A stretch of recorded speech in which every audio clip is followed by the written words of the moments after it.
Okay, so the last movie that we're going to talk about today is Tetro, directed by Francis Ford Coppola, and here's a clip for that. It's about a young boy named Benny who moves to Buenos Aires, South America, to reunite with his brother who moved there after he got in an argument with his famous musician father. And he wants to learn things about his life because his father's in a coma and his mother's dead. And he wants to learn things about his brother, and his brother had always kind of taken care of him throughout his entire life. And I thought that this movie was a really wonderful film. It was one of those kind of on the wall of the video store sort of discoveries, sort of putting away things like, oh, Francis Ford Coppola put out a new movie. That's interesting. It's black and white. Has Vincent Gallo in it. I think I might just rent this. And I really did like it a lot. It's a very complex movie. There's a lot of interesting emotions and character developments that go on through it, and it's wonderfully shot. There's been a lot of kind of a black and white comeback as of lately with movies like Good Night, Good Luck and Sin City and so on and so forth. And I think this one really kind of shows what you can do with the medium. Like, just because you can do a film in color doesn't mean that's always the best choice. Even though this movie kind of has colored sequences as well. Because this movie takes place in Buenos Aires, which is a Italian city in the middle of South America. Well, they speak Spanish, but it's Spanish-Italian. Oh, okay. Italian colonized Spanish, whatever. So I think there's a lot of odes to Italian cinema, as well as just the European art house kind of look and feel to it all throughout the movie. Maybe even a little bit of Fellini in there, and a little bit of French New Wave, etc., so on and so forth. And I found that all to be really fascinating and really, really fun to watch. And this is one of those movies where I think it's just like you can definitely see kind of a master at work. It's like they just don't make films like this anymore. I kind of got the same sort of feeling I got from There Will Be Blood and A Serious Man when we watched that. It was like, this is a film. This is what filmmaking should be. So I gave it an A, obviously. So how did you feel? I gave it a B+, only because it is the black and white is really awesome, and cinematography. No, it is excellent. But I felt like with all the Italian references, it kind of felt like it was just Francis Ford Coppola couldn't let go of his Godfather past, he was just like, he's like, well, Godfather did really well, so I'm just going to put a lot of allusion to that to there.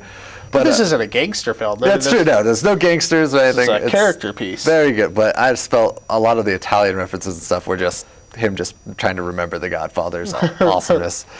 But I really loved Aldo and Benny, who are Vincent Gallo and Ehrenreich.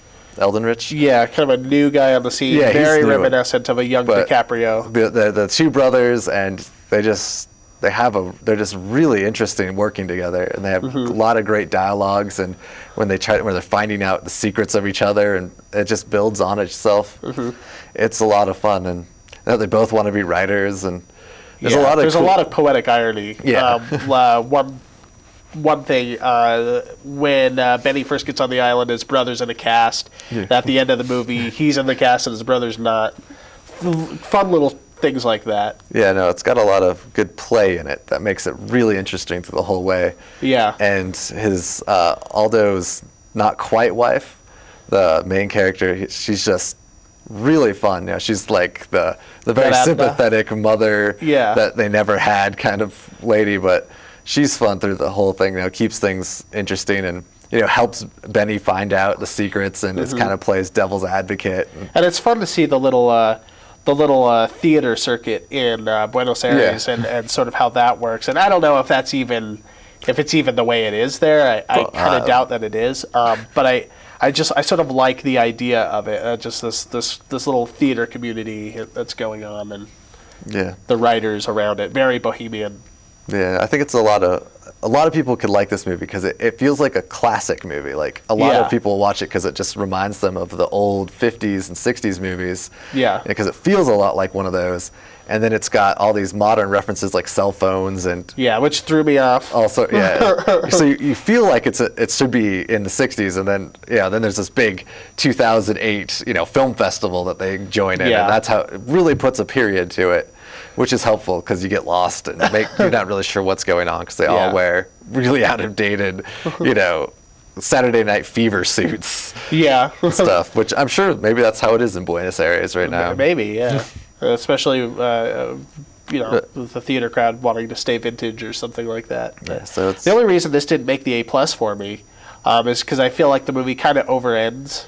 There's a sequence towards the end where I think that the movie really could have ended and been fine, but it kind of keeps going. It kind of has the Apocalypse Now problem where it's just like the ending just kind of keeps going and going and just keeps getting weirder and weirder and weirder.